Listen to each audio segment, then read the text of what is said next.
Karen Anderson was in a completely different world when a man with a much larger than usual manhood gave her pleasure. She had already experienced several climaxes since she walked into that motel room an hour or so ago, and all of them, in her opinion, were much better than anything she had ever experienced with Kyle, with whom she lived for 10 years. Whatever guilt she felt about cheating on her husband was soon eclipsed by a feeling of incredible pleasure. In fact, Karen wasn't even sure why she was doing this. Everything was great between her and Kyle. He always treated her like a queen, doted on her, bought her gifts and flowers on a whim just to say, "I love you." And the sex between them was good, although it had died down a bit lately. They had 2 wonderful children, and overall everything was great. But for some strange reason, she decided to give herself to John. Maybe it was the months he spent in the office, seducing her with his compliments and the sly glances he gave her. Maybe it was the thrill of doing something behind her husband's back, or maybe it was the gossip she heard about his giant manhood in his pants from the other girls in the office. Perhaps it was all of the above. At first, she was worried about how it would affect her marriage and family, but all of that disappeared when she walked into the room. Now all she cared about was absorbing as much as she could from this man in the short time they would spend together, even if it meant getting pregnant with his child. By this time, all thoughts of Kayla had flown from her mind. There was no longer any feeling of guilt, only the need for another climax. She thought that she would make amends to her ignorant husband. Maybe she would even teach him to do what John did to her. After all, John, the man who was now fucking her unconscious on the bed in that cheap motel room, had made her experience a mind-blowing climax. He fell on the bed next to her, and the 2 lovers fell asleep in each other's arms, promising each other to repeat the performance. She woke up and looked at the clock on the bedside table next to her. The clock showed 8:30, which gave her enough time to clean up and return home. She told Kyle that she would be working late but would be home by 10:30 at the latest. The motel was only a half-hour's drive from her home, so she had plenty of time to get cleaned up and return home to her husband. She looked to the other side of the bed and noticed that John had already left. She didn't remember him leaving and thought it was strange that he went home to his wife without telling her anything. She decided to tell him everything she thought when she saw him at work the next day. She also noticed that his side of the bed looked as if no one had ever been there. Strange, she thought, but decided that he was probably as neat as he was talented. She went into the bathroom, examined herself, and noticed that, other than a slight swelling between her legs, John had left no noticeable marks on her. That was a good thing, she thought, since she didn't want to have to explain any strange bruises or marks on her body. She took a very long shower, using 2 douches to clean herself up as much as possible. She didn't want to risk delivering John's bodily fluids to Kyle's house, at least not yet. After carefully examining herself, she put her work clothes back on and prepared to leave, taking another quick look around the room to make sure she hadn't forgotten anything. Karen threw down her room key, then looked around to make sure no one she knew could see her. The only person she noticed was a rather strange-looking man in an old-fashioned gray business suit standing on the corner and looking at her. He seemed somehow familiar to her, but she could not remember him. He held a cigarette in one hand and kept the other in his pocket. However, what struck her was the lack of any natural color. He looked like a character straight out of an old black-and-white TV show from the 1960s. She returned to her car, got into it, and noticed that the interior was covered in dust and smelled musty, as if the car had been sitting idle for a long time. It's strange. Just a few hours ago, everything was different, she thought. She rolled down the window to ventilate it and tried to start the car. At first it wouldn't start, but after she pressed the gas pedal a few times, it came to life and black smoke came out of the exhaust pipe. She pressed the gas pedal a few times to make sure the car would start, making a mental note to ask her husband to take a look at it in the morning. She headed home, wondering if Kyle would notice any changes in her. Let's hope he doesn't even notice. She returned home a few minutes before 10 and saw 2 strange cars in her driveway. This is strange, she thought. Kylie didn't say anything about having company. The house also seemed a little different to her. All the curtains were wrong and the landscaping had been completely changed.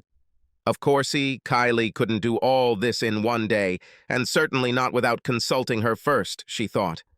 She double-checked the address to make sure she was at the right house, then parked on the street. Kyle had some explaining to do, she told herself. She got out of the car and went into the house, noticing that everything was wrong. There was strange furniture in the living room. All her photos and precious trinkets were gone, replaced, and to make matters worse, there was an older black couple sitting on the couch looking at her strangely. "Who are you people, and why are you in my house?" asked Karen. The man stood up and looked at Karen strangely. "I'm Al Jorgensen," he said, "and this is my wife Amanda," he added, pointing to the attractive woman sitting next to him. "Who could you be, miss? And why are you in our house?" "My name is Karen Anderson, and I have lived in this house with my husband Kyle for the last 8 years, she said. "I don't understand. What's happening?"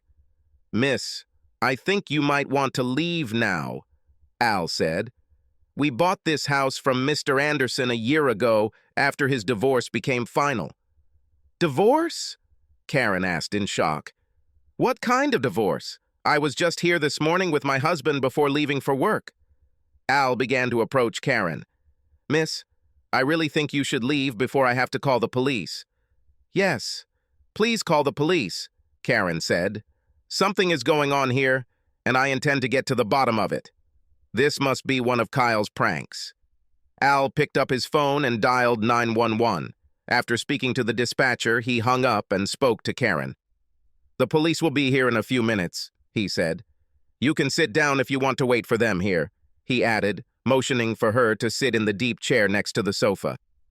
Karen sat down, wondering what she should do next. She pulled out her smartphone and suddenly realized that it was dead. This was also strange since she always kept it charged so that Kyle or her children could contact her at any time. "Sorry to bother you, but can I please use your phone to call my husband?" asked Karen. "Of course, no problem," Al said, handing her his phone. Karen dialed Kyle's number from memory, but received a message saying the number was no longer in use. Distraught, she tried to dial her parents' number, but received the same answer. She also tried to call Kyle's parents, but received a quick, busy signal. Dejected and with no choice, she returned the phone to Al. "Are you saying that you bought this house a year ago from my husband?" she asked Al. He nodded. "Yes, we did it," he said. "He sold it to us at a very good price and said it was because of a divorce."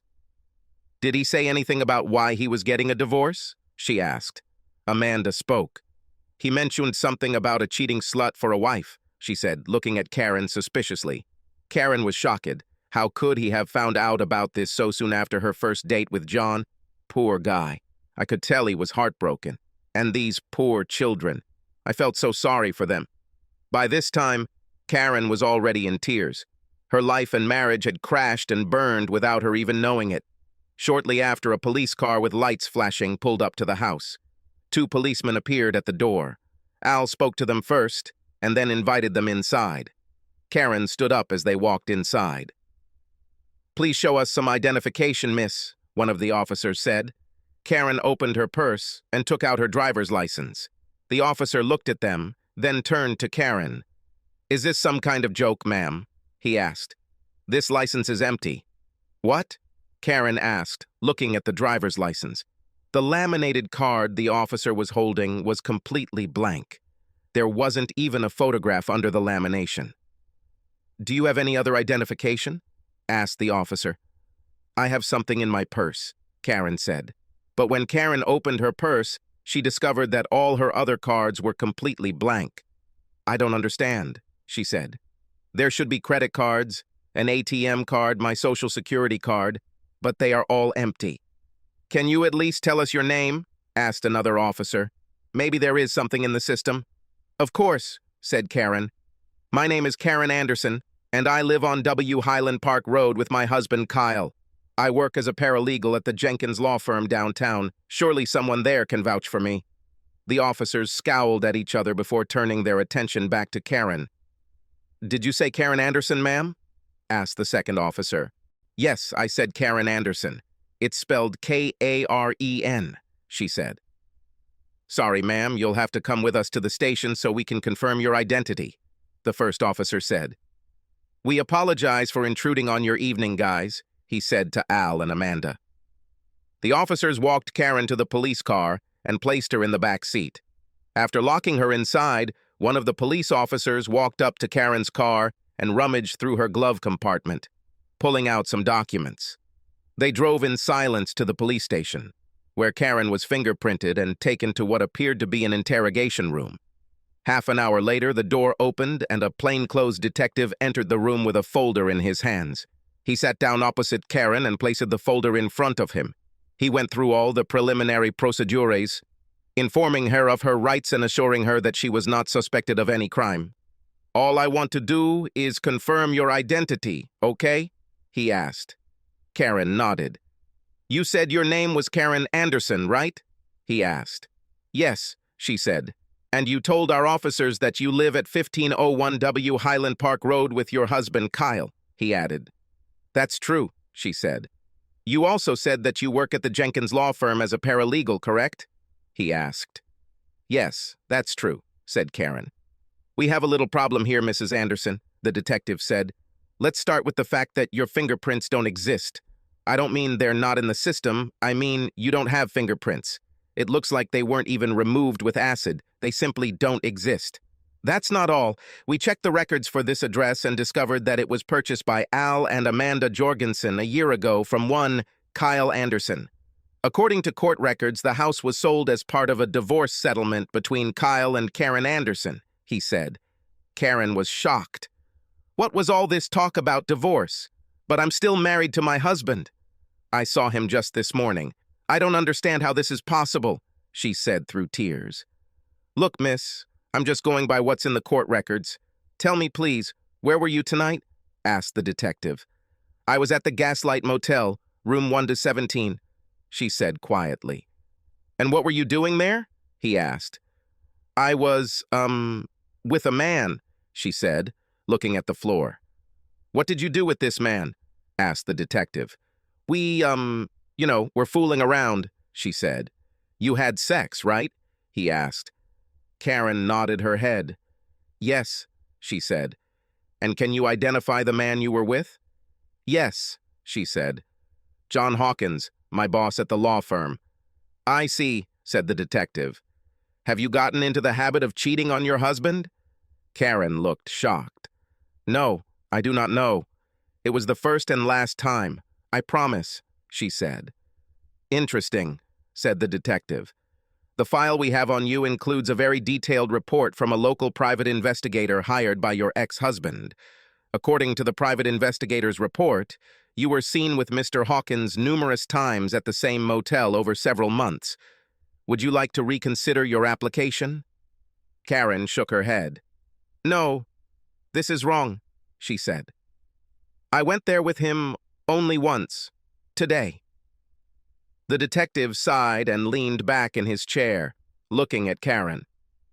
Miss, it so happens that I know the senior partners of Jenkins. I called this evening and was told that one Karen Anderson and her supervisor, one John Hawkins, were fired almost a year ago for violating the company's anti-adultery policy, he said. But that is not all. He pulled a photograph out of the folder and placed it on the table in front of her. The photo showed a woman lying on a hotel bed, her eyes open and her face gray. The woman looked exactly like Karen and, to make matters worse, she was wearing the exact same outfit as Karen. Her eyes widened, and she raised her hand to her mouth in shock. This photograph was taken about 3 months ago, miss, the detective said. According to responding officers, Karen Anderson, of 1501 W Highland Park Road, was found dead in room 117 of the Gaslight Motel 3 months ago. An autopsy revealed that Mrs. Anderson died from an overdose of sleeping pills, apparently taken with large quantities of alcohol. So, miss, can you please explain to me how it is that a woman who looks and dresses exactly like the woman found dead in a motel room 3 months ago is now walking around my property? He asked. And how did it happen that you just ended up in the same room in which this woman died? Karen shook her head in shock. "No, this can't be," she exclaimed. "I'm not dead. I'm right here. I do not know what's going on. Please help me. At least tell me where my family is, please. I can't contact anyone." "Well, miss, I don't know where Mr. Anderson is now, but I understand he moved out of town after his divorce. I know for a fact that his former in-laws died shortly after Mrs. Anderson's body was found." "Oh my God, no, please. Please tell me my parents are still alive," she begged through tears. "I'm sorry. If you really are Mrs. Anderson's ex, and I'm not ready to admit it, then I can't honestly tell you about it," he said, sending Karen into hysterics. "Miss, I think you need professional help. I'm going to call the county behavioral center and have you moved to their facility until we get this all figured out," he said, pulling out his phone. Karen shook her head. "No, please don't do this. I do not know what's going on. You have to believe me. Just let me talk to my husband." "I can't do this, ma'am. I don't even know who you really are. You look like the late Mrs. Anderson. You dress like her. You seem to know some intimate details of Mrs. Anderson's life. You even drove Mrs. Anderson's car, although I'm not sure how you managed to start it after sitting there for so long. By the way, the registration plates on this car expired a while ago, so we will impound it until you can prove ownership and update the registration. Right now, I think you need to discuss this with a mental health professional." "Please stay here," he said as he walked out the door. Karen laid her head on the table, sobbing. This shouldn't have happened, she thought. Of course her husband will come and save her. The door opened and two large men in strange clothes entered the room. As they began to put it on her, Karen realized she was being put in a straitjacket and began to struggle. "No, no, please don't do this to me," she said. "No, no, oh, no!" she screamed again and again, but the men continued to put clothes on her until she could no longer move her arms. "No!" she screamed as one of the men injected something into her neck. In a few seconds, her world plunged into darkness.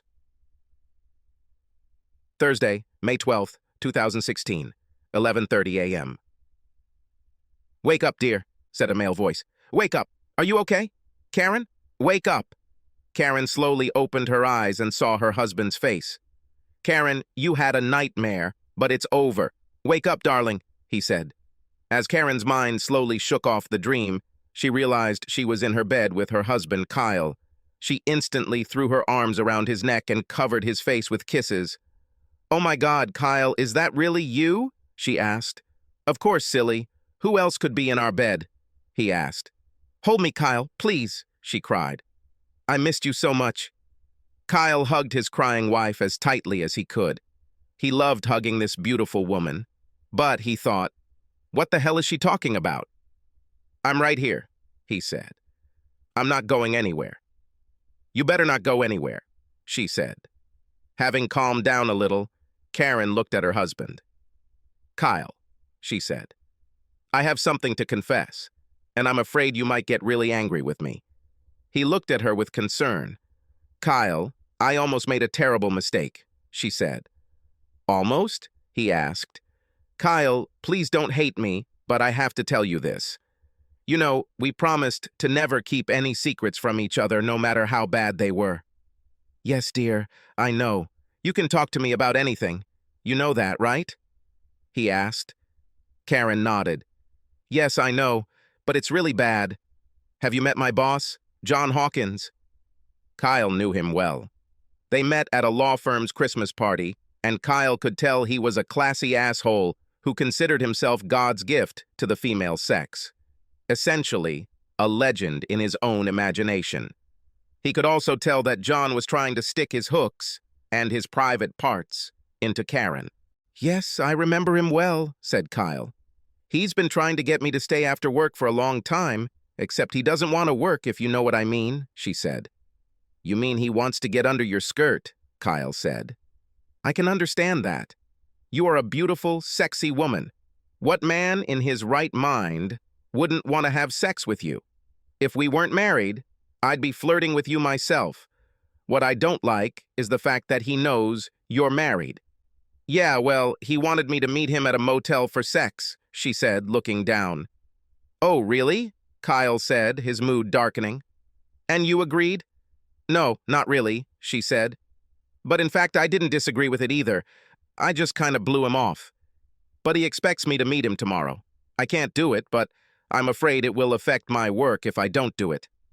Well, I can assure you that it will affect our marriage if you do this, and yes, it could also affect your job, Kyle said. You know that I will not tolerate infidelity, and your company has strict rules prohibiting adultery. You could both be fired, and yes, I would file for divorce. I know, she said. I haven't done anything with him yet, but I'm afraid. I know he's been with a lot of other girls in the office, and they all say he's a nice guy who uses weed to get his way. You believe me, don't you? Of course I believe you, Kyle said. You forget that we have been married for 10 years, and before that we knew each other for 5 years. You've never been able to keep anything a secret from me, and the guilt will eat you alive. While we're on the subject, I noticed that you've been a little out of sorts the last couple of days. At first, I thought it was just work-related, but now I think I know the real reason, right? Karen lowered her eyes and nodded her head. Yes, she said quietly. I've been thinking a lot about this for the last 2 days. I don't want to lose my job, but I couldn't live without you, and I couldn't live with myself if I hurt you and the kids like that. What should I do? You're kidding, right? Asked Kyle. You are a smart, educated woman, Karen. Do you really have to ask? Or do you want me to spell it out for you? You don't have to do this, Kyle. I guess I just needed some validation. I know what I'll do first, she said, getting out of bed. She went to her closet and pulled out a dress that she intended to wear the next day. It was a beautiful dress with slight cleavage and falling a few inches above the knees. It wasn't overtly sexy, but it still showed off her curves well. She pulled it out of the closet and threw it in the trash. I never want to see that dress again, she said. Kyle looked surprised. It was quite an expensive dress, he said. Are you sure you want to do this? Karen sat down on the bed. Yes, she said. And tomorrow I'll tell John, not just no, but damn no. Then I'm going to ask for a transfer to another department. Maybe my salary will be cut, but I don't care. If they don't give it to me, I'll quit. Our marriage is more important to me, and I will do everything to keep us together. Can you ever forgive me? Of course I can, Kyle said. I'm a little mad that you didn't tell that bastard no right away, but at least now you're doing the right thing. Karen hugged her husband as if her life depended on it. I can't believe I was so stupid, Kyle. Please hug me and tell me you love me, she said. Kyle hugged her back and kissed her forehead. Of course I love you, Karen, and always have, he said. But I think we need to have a serious talk about this after you settle down, maybe even get some counseling. I can't believe you were so trusting that you fell in love with him like that. I understand, Karen said. I promise that this will never happen again. She looked at the TV on the wall opposite their bed and saw him, the man she had seen on the street corner, in her nightmare. Kyle, who is that man on TV? She asked. This is Rod Serling, honey. They're having a Twilight Zone marathon. Why did you ask? I saw him before, but I didn't know who he was, she said. How is this possible? He died back in 1975, Kyle said. He was in my nightmare. He didn't actually do anything. He just stood there and watched. It was black and white, just like on TV, and it was just, I don't know, weird, she said. Interesting, said Kyle. Someday you will have to tell me about this dream. Kyle got out of bed and headed towards the door. I'll go downstairs and get myself something to drink. Do you want anything? Coca-Cola? Water? I would like some water, please, she said. After Kyle left the bedroom, Karen thanked the heavens for the dream she had. She suddenly realized that she had almost entered the twilight zone of betrayal. Thanks for hanging out and listening. If you liked the story, hit that subscribe button and give us a thumbs up. Make sure to check out our other wild tales right here on the end screen. Catch you in the next story.